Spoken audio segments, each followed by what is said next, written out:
Hey guys, Austin Patrick. We played D&D this past weekend, and so here we are with my very first campaign diary. This is really what I wanted to get to for my channel.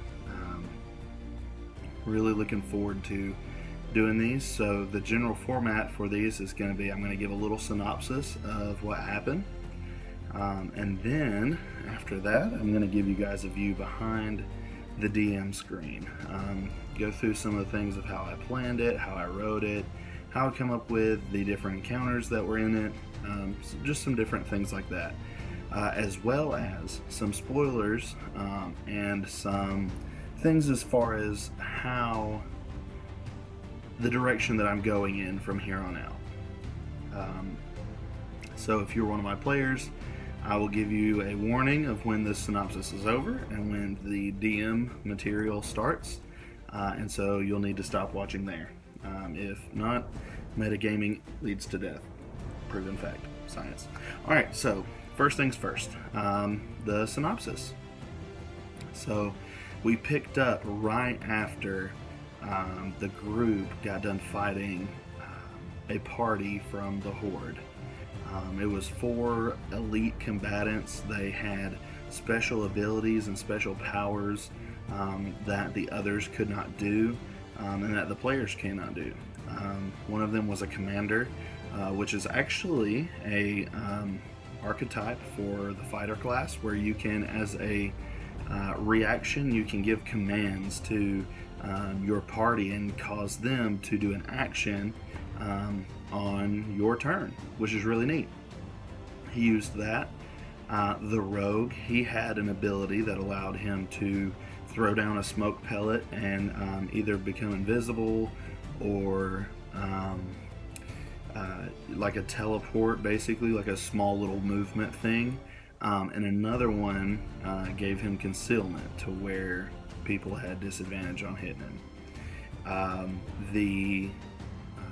The Inquisitor, he had an ability that allowed him to steal and to store spells that were cast. He was able to dispel them and store them to use them against them. He was like an anti-mage. And then there was a monk who he was a scaled fist monk, and he had an ability that allowed him to, there again, it was a movement thing. He was able to teleport himself across and around the battlefield as he chose, but also he was able to move his teammates that way as well. And so I wanted my things to be quick reaction type things that they could do, not on their turn. And I also wanted it to be things that would help them get moved around to where I wanted them to be in the middle of combat. My players, they didn't question it. They didn't say, hey, I don't think that's fair, or none of those things, even though it kind of was a little unfair. They actually had a good time, and it seemed like they really enjoyed playing against people that were kind of like them. And so they asked me this past weekend when they might be fighting against more people like that. And so that's a really good sign, in my opinion. So, a little bit of background information, what happened during the week in between the last time we played and this past time.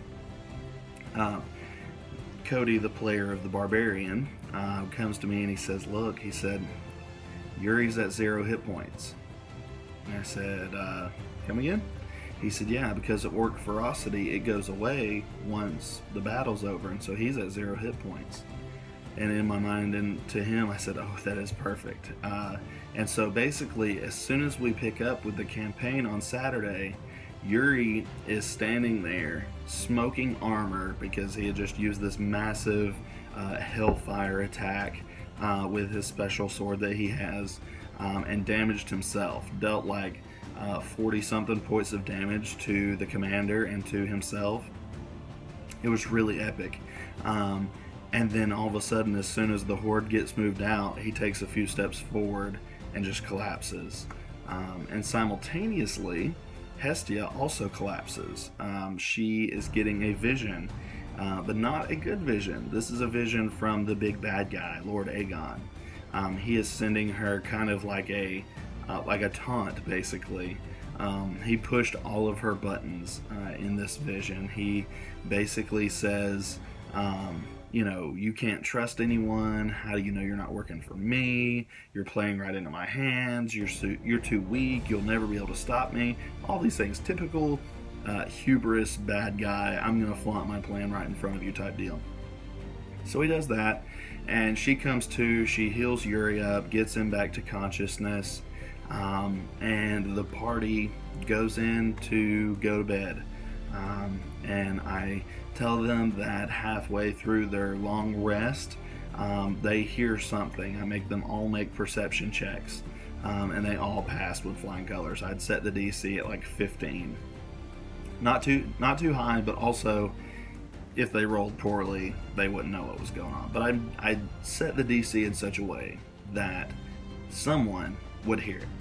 And so they hear these sounds coming from the basement, and when they cleared the keep before, they didn't check to see if there was a basement. They didn't check to see if they were in hidden rooms, nothing like that. And so through some more perception checks, they find where the hidden mechanism, I described it as being a stone that pushed in and revealed this hidden doorway that led down a spiral staircase into the dungeon of this keep. And so then they head down in, and they hear a very familiar voice, though quite raspy, telling them to be careful, that there was a Drac something, and then it was initiative. It was actually a Spire Drake. More information on that closer to the end of the video. There's some DM stuff I want to share with you on that. But so they fight this Spire Drake, and they find out pretty quickly that this thing doesn't have a lot of hit points, but it's nasty if it hits you with its breath weapon. And so they got hit with the breath weapon one time. They said, "Oh, we got to kill this thing," and they make quick work of it. Vandal, their friend who had been missing, says he speaks a special word in Draconic, and all the lights in the dungeon come on. And they thought that was really cool. And then so they find Vandal, and he's been tortured. He's got like some new open wounds. He's got some places where some scales have been ripped from his body, from his face. He looks like crap. And so Yuri instantly is like, I'm throwing open the door, I'm ripping the bindings off of him, I'm getting my boy free, because Vandal is Yuri's apprentice, and so he feels a lot of ownership for him. And so he was like, fire in his eyes, let's do this, let's get this guy free, let's see what happens. And so they do, and really great moment. And I described another Dragonborn who was there. He was actually a halfling turned Dragonborn, and I cannot wait to use him. His name is Torin. I cannot wait to use him in combat. He is a brawler, and so he is going to be a lot of fun, and his character was just fun. I described him as being very fiery and flamboyant, and very, very heated, that he had been tortured and questioned. He was just an innocent bystander. He just happened to be there. And I described it as like swearing in Draconic and like kicking dust, and he goes and like sits on the floor, kind of like a pouty kind of manner.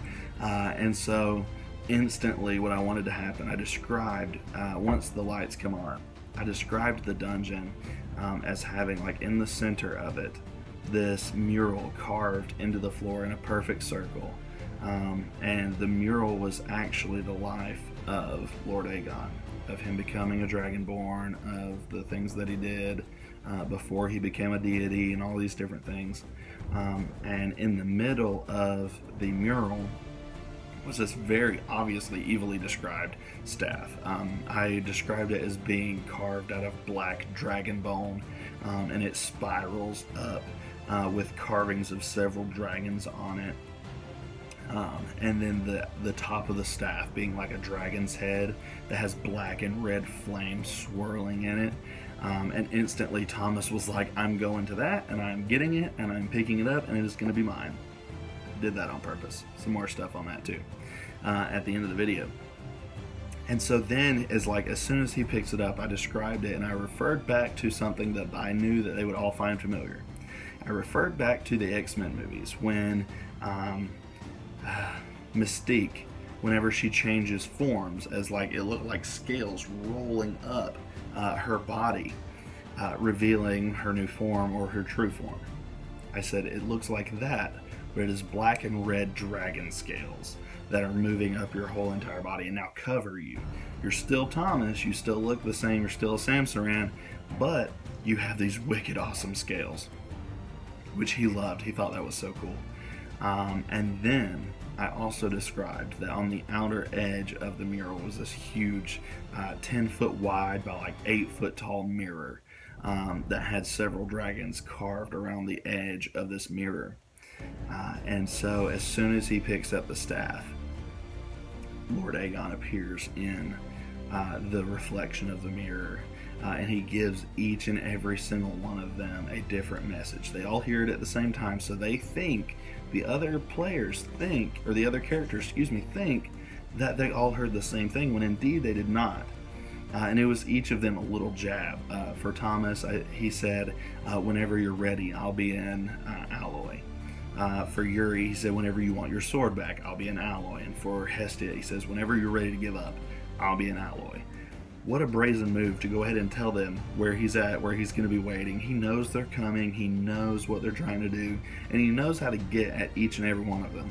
None of them questioned that except for Hestia, but she knows that he knows how to get at her because of her vision that she just had. And so I thought it was interesting that none of the other players were like, wait a second, how does he know that? How does he know that that's something that's going to aggravate me? But that's fine.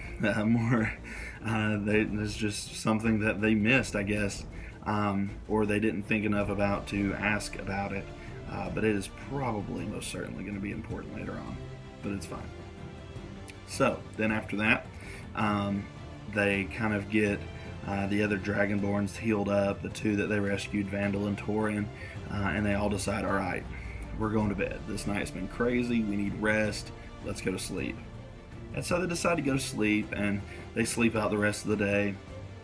And Hestia, she's a worshiper of the sun goddess, whose name I can never remember.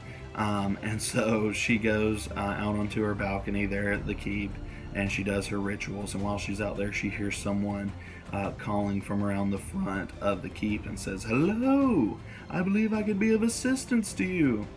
And I then proceed to describe this very Gandalf-esque looking older gentleman, very eccentric, very odd and peculiar.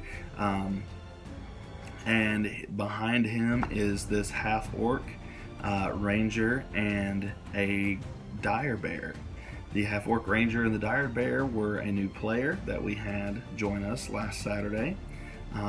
He has never played Dungeons & Dragons or Pathfinder or anything before, and so he watched up until that point. And then I asked him, I was like, hey man, I'm ready to introduce your character. Are you ready to play? And he said, yes, let me in. And so he said, I'm ready to kill some stuff, which was really cool.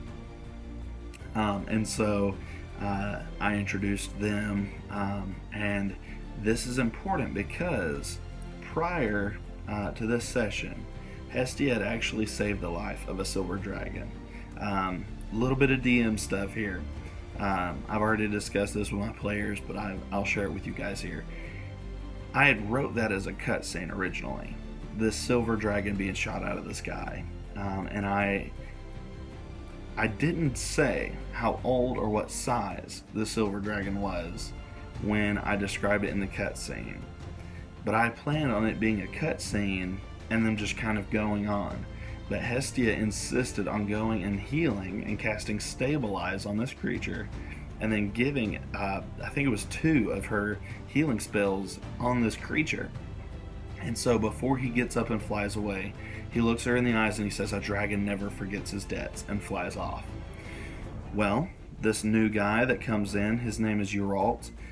He comes in and he introduced himself. He says he's familiar with the area, that his friend Boons, long story, his friend Boons is a ranger of the area, and he feels like that they could be a lot of use to the party.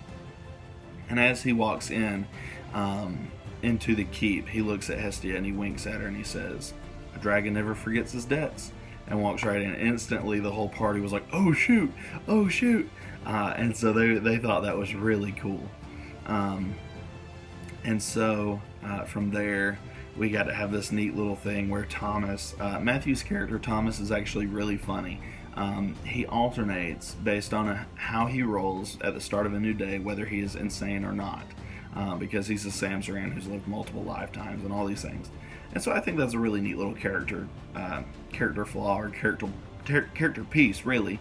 And so in his insane form, he loves to cook, but he's not super great at the cooking. And so he's cooking everybody chamber pot chili, and so he's cooking it and he's serving it to everybody, and they're not really sure about it.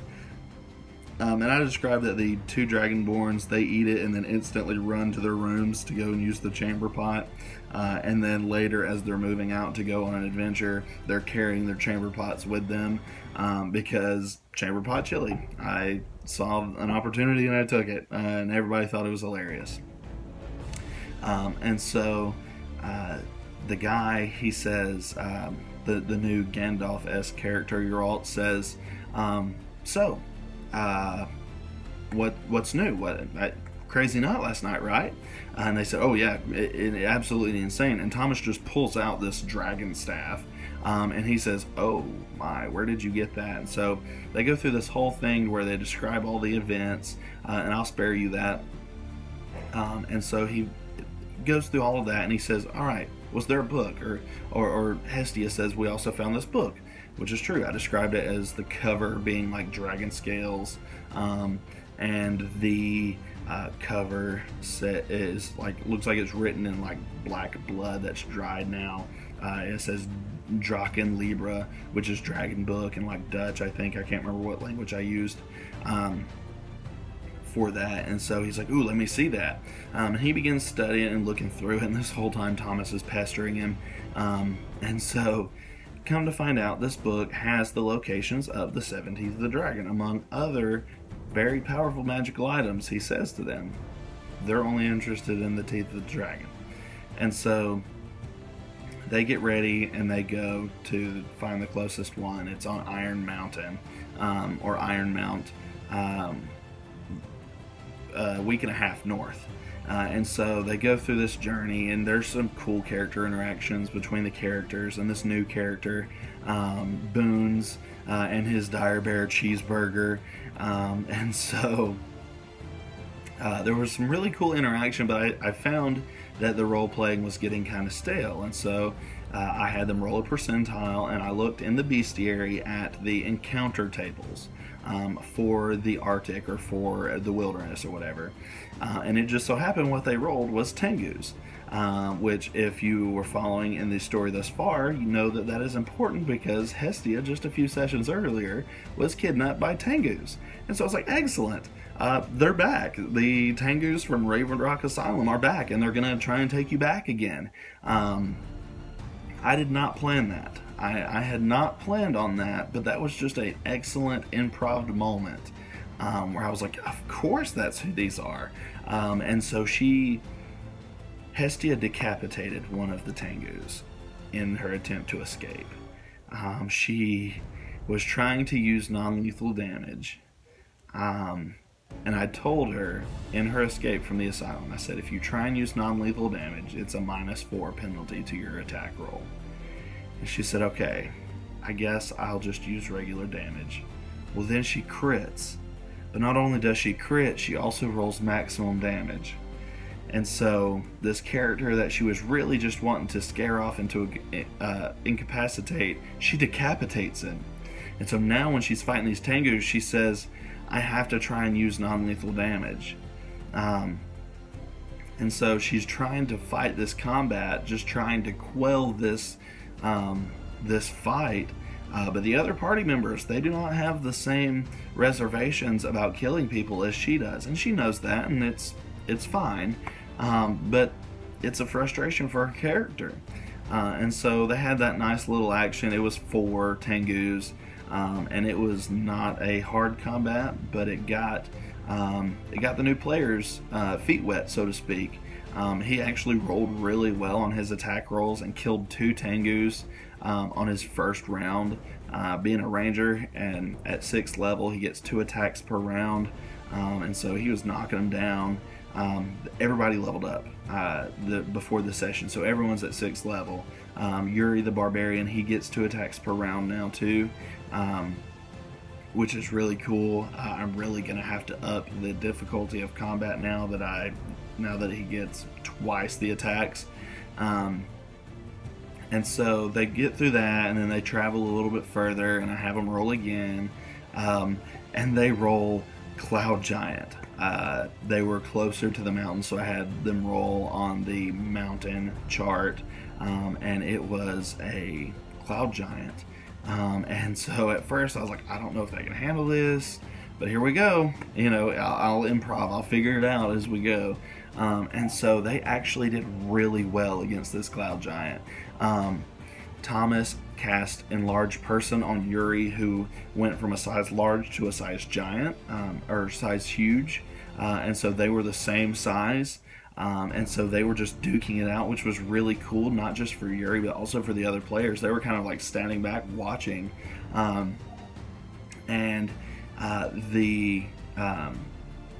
Yuri lands a critical hit and actually knocks the Morning Star out of the giant's hand, and it goes flying. And Thomas asked me on his turn, he says, rule of cool, can I cast Enlighten Object on this mace, on this Morning Star, and throw it back at him? I said, of course you can try. And so sure enough, he rolls really good on his attack roll and rolls really good. I didn't even do a damage roll because I wasn't sure how to quantify that, but I wasn't going to tell him no. He was thinking creatively, and he was thinking of ways of using his powers outside of the norm and outside of the box, so I wasn't going to tell him no.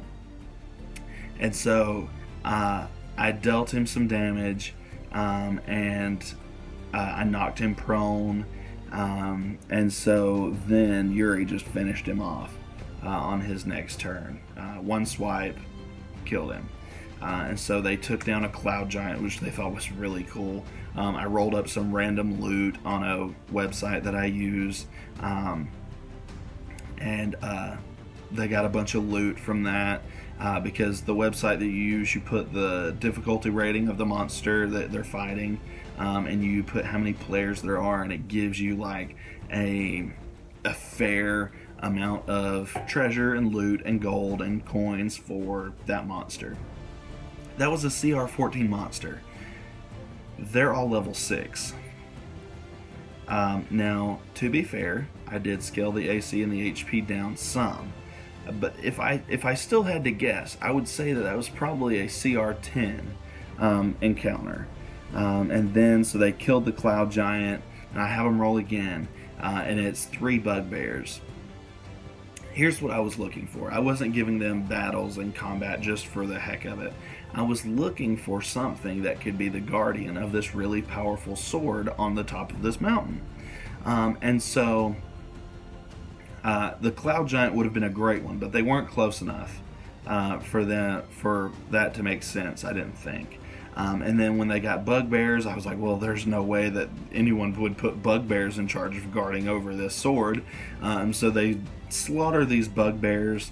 The barbarian used Bull's Rush, or something. It's something similar to that, where he charged forward and flattened one of the bugbears, which was a new ability of his, and he really enjoyed using it. And then they got to the top, and I had them roll one more time, and it was an ice golem. And so I explained it as there was this rune, and in the middle of this rune, etched onto the ground, the sword was sticking out. And Hestia says, well, I go and take the sword. They were trying to figure out how they could read this rune and know what it does. And like I tried to explain to them, they were trying to use Read Magic, right? The spell Read Magic. And I kept telling them the rune doesn't say anything. Like, it's just a rune. Like, it's a magical spell inscribed on the ground. And so, and maybe I had that wrong. I might have had that wrong in my head. But either way, it worked out.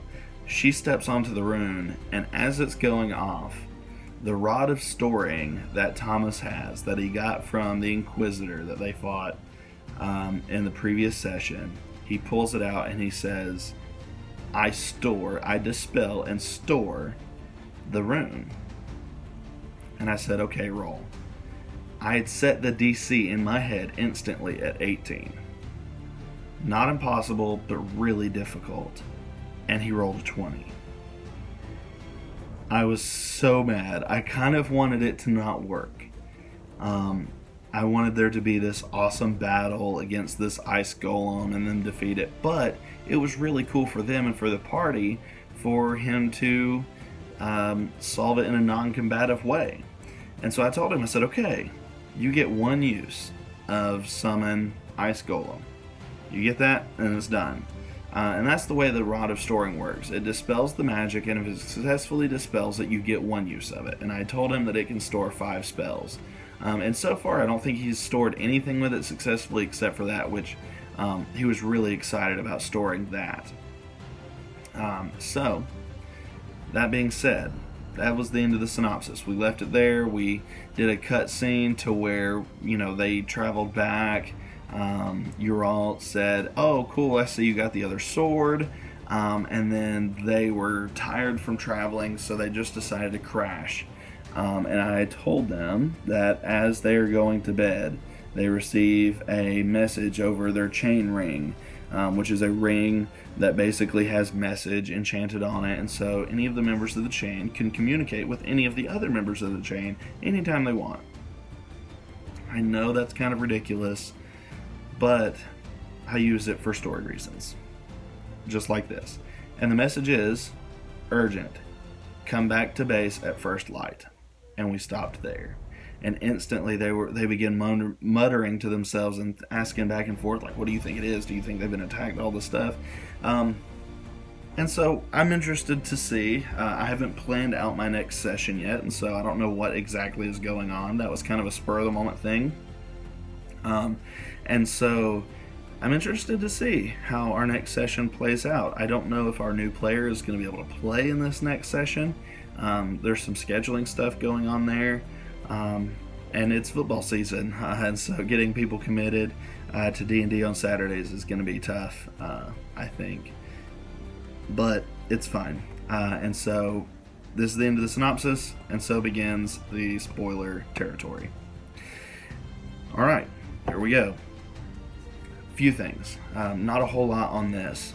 One of the things that I really wanted to share with you, that you guys that are watching kind of behind the scenes, is how powerful that silver dragon is. I looked at what all of the options were for silver dragons, and I was torn between 4 of them. I rolled a d4 and got Great Worm. That is the level beyond ancient silver dragon.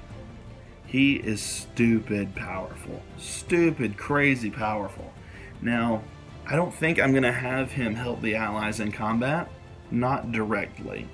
And if they try and get help from him, I'll have to do some finagling to figure out why he's not helping them. Because if he did, it would be insane. It just would. And so maybe like at the end of the game, as they're fighting the big bad guy, maybe the big bad guy will have a Great Worm and they'll get to fight it out. I'm not entirely sure. Another thing is with the new Dragonborn and with all of this, there's been a lot of Dragonborns. This is a very dragon-heavy campaign. And Cody texted me yesterday and said, so what does Yuri have to do to be a Dragonborn?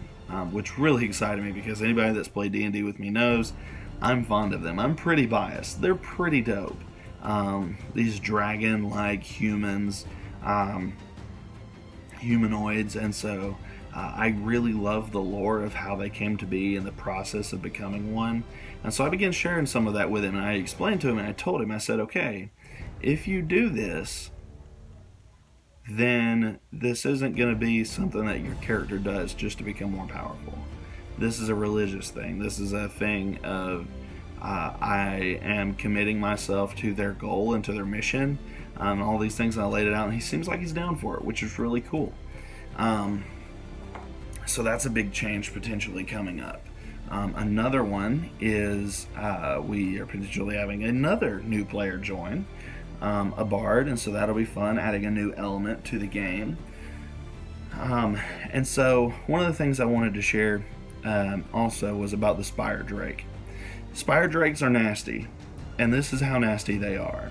I went looking into the bestiary for something that was thematic, right? It's a dark dungeon where there were these dragon worshippers inside of it. It only makes sense for there to be a dark dragon thing inside. And so I found Spire Drake. And the description is really cool. It looks like a dragon in its body, but its head is kind of like that of a bat. And then I read about its breath weapon.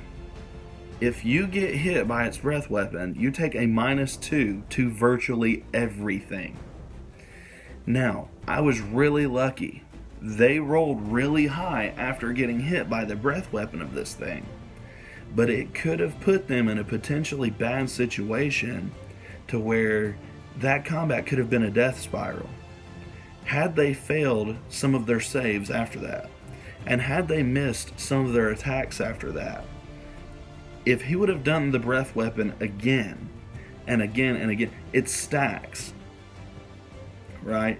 And he also deals in his bite and in his scratch attacks, his claw attacks, negative energy. Negative energy is harder to heal. It doesn't regenerate like regular injuries do. And so I got incredibly lucky. And so if you're a dungeon master and you're wanting to use a Spire Drake at any point in time, heads up, might want to do something with the breath weapon. But the character's reaction when they saw that, and I began reading the list of what all they took -2 to, they were really scared. And so I felt like I did a good job picking that. I'd always kind of wondered when I was only a player, I'd always wondered, how do people pick their monsters for their encounters? How do they go about finding them? But the Spire Dragon was Spire Drake, was one of the few times where I was looking for something thematically and I found it almost instantly. And so if you're looking and you're building, rolling on random tables is fine, but sometimes taking the time and planning out the individual monsters for the individual encounters really pays off, because you can find some really neat stuff. There's some crazy stuff out there that you can use, but also it can be something that's cool that sends a message to your players, just like that. So that's all I've got.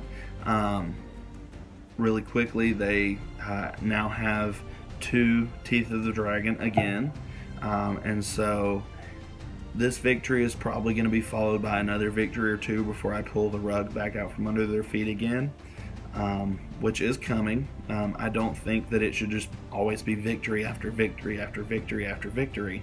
I think good writing, I think one of our primary jobs as Dungeon Masters is to keep the conflict of the story going.